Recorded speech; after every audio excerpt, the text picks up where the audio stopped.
പ്രിയപ്പെട്ട സുഹൃത്തുക്കളെ, എല്ലാവർക്കും ലൈഫ് വിഷനിലേക്ക് സ്വാഗതം. ഞാൻ GK തുമ്പക്കാരൻ. വയനാട് ദുരന്തം വളരെ വളരെ വേദന ഉണ്ടാക്കുന്ന ഒരു ദുരന്തമാണ്. തികച്ചും അപ്രതീക്ഷിതമായി സംഭവിച്ചു. നിസ്സഹായരായി നമുക്കിത് കാണാനേ സാധിക്കുന്നുള്ളൂ. എത്ര ജീവനുകളാണ് നഷ്ടപ്പെട്ടു എന്ന് ഇതുവരേക്കും വ്യക്തമായൊരു കണക്ക് കിട്ടിയില്ല. ഈ ജീവൻ വെടിഞ്ഞവർ അവർ ഉറങ്ങുന്നതിന് മുൻപ് തന്നെ പലരെയും വിളിച്ചിരിക്കാം, പലരോടും ശുഭരാത്രി എന്ന് പറഞ്ഞിരിക്കാം, ഗുഡ് നൈറ്റ് എന്ന് പറഞ്ഞിരിക്കാം. മാതാപിതാക്കൾ മക്കളോടും, മക്കൾ മാതാപിതാക്കളോടും, ഭാര്യ ഭർത്താവിനോടും, ഭർത്താവ് ഭാര്യയോടും, അങ്ങനെ പലരോടും അവരുടെ അന്നത്തെ ദിവസങ്ങളെക്കുറിച്ച് പങ്കുവയ്ക്കുകയും നാളത്തെ സ്വപ്നങ്ങളെക്കുറിച്ച് ഓർക്കുകയും പരസ്പരം ഇത് വെച്ച് അങ്ങനെ അവർ സുഖനിദ്രയിൽ നാളത്തെ പ്രഭാതത്തിൽ നമുക്ക് വീണ്ടും കാണാം എന്ന് പറഞ്ഞ് അവർ നിദ്രയിൽ പോയപ്പോൾ അത് അവസാനത്തൊരു നിദ്രയാണെന്ന് അവർ കരുതിയിരിക്കില്ല. സംഭവിച്ചു. സുഹൃത്തുക്കളെ, ഇത്രയേ ഉള്ളൂ ജീവൻ. ഒരു സെക്കൻഡിൽ നിശ്ചലമാകുന്ന നമ്മുടെ ശ്വാസം. ഇത് നാം എല്ലാവരും മനസ്സിലാക്കിയിരിക്കണം. എത്രയോ സ്വപ്നങ്ങളായിരിക്കും അവിടെ ആ മനസ്സുകളിലുണ്ടായിരുന്നത്. ഇന്ന് അവരാരും ഇല്ല, ഒക്കെ കഴിഞ്ഞു. നാളെ ഇതേ രീതി ഒരു പക്ഷേ നമുക്കും വന്നുകൂടായികയില്ല. സോ നമുക്കാകെ ചെയ്യാമെന്നുള്ളത് എപ്പോഴും നമ്മുടെ ജീവിതത്തിലും നാം ശ്രദ്ധിക്കുന്നത് പോലെ നമ്മുടെ പ്രകൃതിയെയും നാം ശ്രദ്ധിക്കുക. ഇനിയെങ്കിലും പ്രകൃതിയെ ചൂഷണം ചെയ്യാൻ മറ്റാരെയും അനുവദിക്കാതിരിക്കുക. ബഹുമാനപ്പെട്ട ഭരണകൂടം, പ്ലീസ് ഒന്ന് ശ്രദ്ധിക്കുക. തുരങ്കത്തിനും പോകുന്ന നീർച്ചാലുകൾ അടച്ച് അവിടെ റിസോർട്ട് കെട്ടാനുള്ള സംവിധാനങ്ങൾ പ്രകൃതിയെ ദോഷം ചെയ്യുന്ന രീതിയിലാണെങ്കിൽ അതിന് അനുവാദം കൊടുക്കാതിരിക്കുക.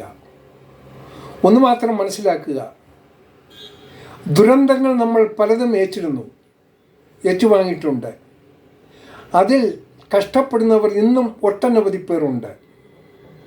ഈ ദുരന്തങ്ങൾ ചാകരയായി കാണുന്ന പല കപട സന്യാസികളും പല കപട ഹൃദയങ്ങളും പല വേഷങ്ങളിലും നമ്മുടെ മുന്നിലുണ്ട്. അവർക്ക് ഈ ദുരന്തങ്ങൾ ഒരു ചാകരയാണ്. അതിൽ കൂടി അവരുടെ നേട്ടങ്ങൾ അവർ കൊയ്യുമ്പോൾ പലരും സഹായിച്ചിട്ടുണ്ട്. ഉണ്ടിയൽ പൊട്ടിച്ചും വളർത്തിയ ആടുകളെ വിറ്റും സഹായിച്ച പലരും ആ സഹായധനം അർഹിച്ചവരിൽ എത്താതിരുന്നിട്ടുള്ള കഥകൾ ഇപ്പോഴും തുടരുകയാണ്. അതുകൊണ്ട്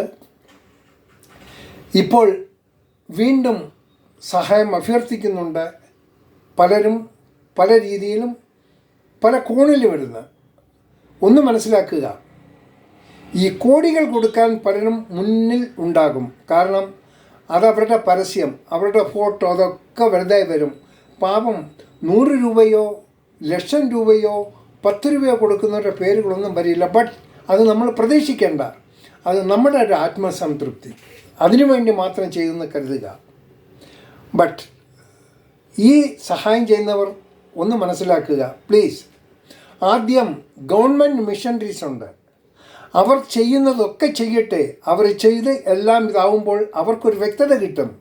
അതിനാർക്ക് എന്തൊക്കെ ചെയ്യണം, എന്തൊക്കെ ചിലവുകൾ വരും നമുക്കറിയാൻ പറ്റും. അത് സമയമെടുത്തെങ്കിൽ അറിയാൻ പറ്റൂ.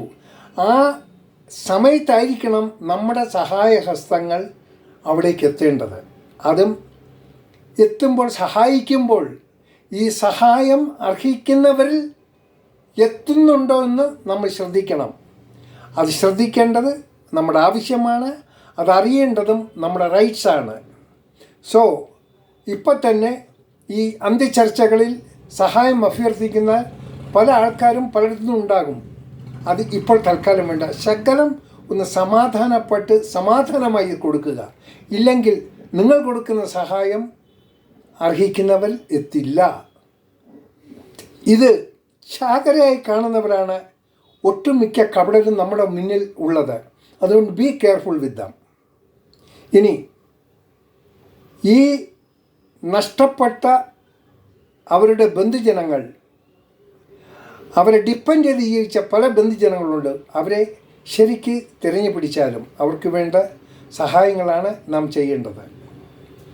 എനിക്ക് പ്രധാനമായി എടുത്തു പറയാനുള്ളത്, ഈ ദുരന്ത ഭൂമിയിൽ സ്വന്തം ജീവനെ വരെ മറന്നുകൊണ്ട് പ്രവർത്തിക്കുന്ന, അവിടെ ആശ്വാസ പ്രവർത്തനങ്ങളിൽ ഏർപ്പെട്ടിരിക്കുന്ന എല്ലാ നാട്ടുകാരും, പ്രത്യേകിച്ച് നമ്മുടെ സേനാംഗങ്ങൾ, നമ്മുടെ ആർമി, എയർഫോഴ്സ്, നേവി, നമ്മുടെ പോലീസ് സേനാംഗങ്ങൾ, ഫയർഫോഴ്സ്, ഇതിലെല്ലാത്തിനും ഉപരി ഈ സമയത്തും മഴയും ഈ ശരിക്കും നടക്കാൻ വയ്യാത്ത സ്ഥലത്തും ക്യാമറയുമേന്തി അവിടുത്തെ ദൃശ്യങ്ങൾ നമ്മളിലേക്ക് എത്തിക്കുന്ന മാധ്യമ പ്രവർത്തകരും, അവരെല്ലാം അവർക്ക് നല്ല ആരോഗ്യത്തിലൂടെ പ്രവൃത്തികൾ നല്ല രീതിയിൽ ചെയ്യാൻ വേണ്ടി ഈശ്വരൻ അനുഗ്രഹിക്കണമെന്നും നമുക്ക് പ്രാർത്ഥിക്കേണ്ടിയിരിക്കുന്നു. നമ്മൾ പ്രാർത്ഥിക്കുക.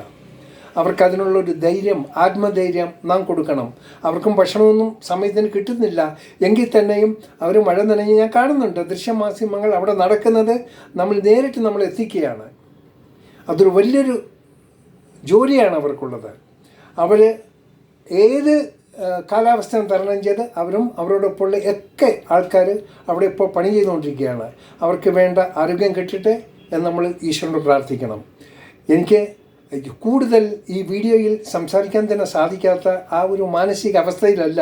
കാരണം ഓരോ ചാനൽ നമ്മൾ തുറന്നു നോക്കുമ്പോഴും സന്തോഷിക്കാനായി അവിടെ ഒന്നും കാണുന്നില്ല. എല്ലാം ദുഃഖത്തിൻ്റെ കഥകളേ ഉള്ളൂ. ശരീരം വേർപെട്ട ഭാഗങ്ങൾ, ശരീരഭാഗങ്ങൾ ഇല്ലാത്തവർ, ഇവർ കൈ കിട്ടിയവരുണ്ട്. അത് വർണ്ണിക്കാൻ പറ്റുന്നില്ല. അതുകൊണ്ട് ഇനിയൊരു ദുരന്തം നമ്മൾ വരാതിരിക്കാൻ നമുക്ക് പ്രയത്നിക്കണം. എല്ലാവരും അതിനുവേണ്ടി. അല്ലാതെ നിങ്ങൾ കൊടുക്കുന്ന സഹായം